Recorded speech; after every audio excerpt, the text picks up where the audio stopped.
شیرونو ته براشم یو دو بیته چې ستا هر عمل هر ادا د شریعت تشریع ده، ستا هر عمل هر ادا د شریعت تشریع ده. الف لام میم نه تر والناس د ستا د یاد خبرې، د خدای رحمت ستا شفاعت سټکه پوکه عمل، ستا امتی او جهنم دو متضاد خبرې. غزل چې ډیره مننه، غزل چې ستا په در چې څو کیسار دی بختور دی، ستا په در چې څو کیسار دی بختور دی، د دنیا غم نه بیزار دی بختور دی. پاک الله دې د پخوا نه ثنا خوان دی، جبرائیل د خدمتګار دی بختور دی. ستا د یو مجلس د ناستې له اثره ستا غلام زمون سردار دی بختور دی. ادم ستا د نبوت روحانی زوی دی، ادم ستا نسبی پلار دی بختور دی. ادم ستا د نبوت روحانی زوی دی، ادم ستا نسبی پلار دی بختور دی. ټول جنت سره د واړه ښایستونو ستا په یو مسکا سنگار دی بختور دی. ټول جنت سره د واړه ښایستونو ستا په یو مسکا سنگار دی بختور دی. عرش که هر څو د عظمت په بام ولاړ دی، دا پستا د خپو غبار دی بختور دی. عرش که هر څو د عظمت په بام ولاړ دی، دا پستا د خپو غبار دی بختور دی. که ادریس ستا شفاعت نه برخمن شي، بیا که هر څو ګناهګار دی بختور دی.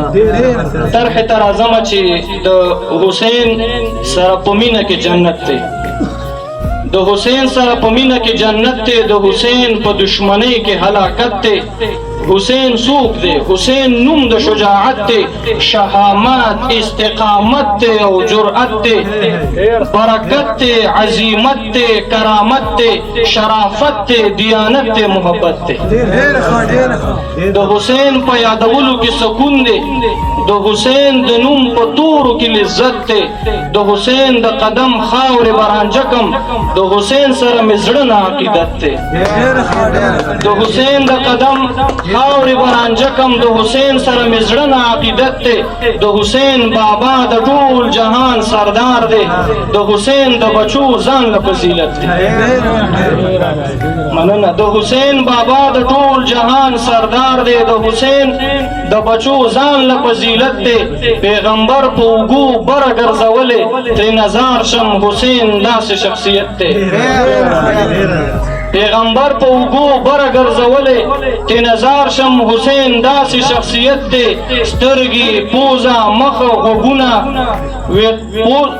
بخښنه غواړم، سترګې پوزه مخه خوله ویښته غوږونه هو به هو د خپل نیکه مشابهت دی.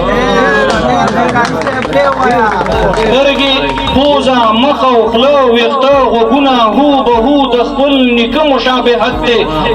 په جنت کې د ځوانانو شهزاده دی، په جنت کې د ځوانانو شهزاده دی. د حسین دغه مقام او دا عزت دی، هم واړه اولیاء د خپو خاورې، هم واړه اولیاء د خپو خاورې. د حسین دا مرتبه او ولایت دی، د ادریس لخوا حسین باندې سلام دی، د ادریس لخوا یزید باندې لعنت دی.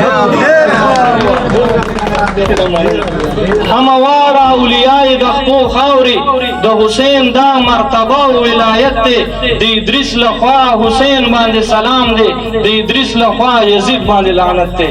ډیره مننه، ډیره مننه.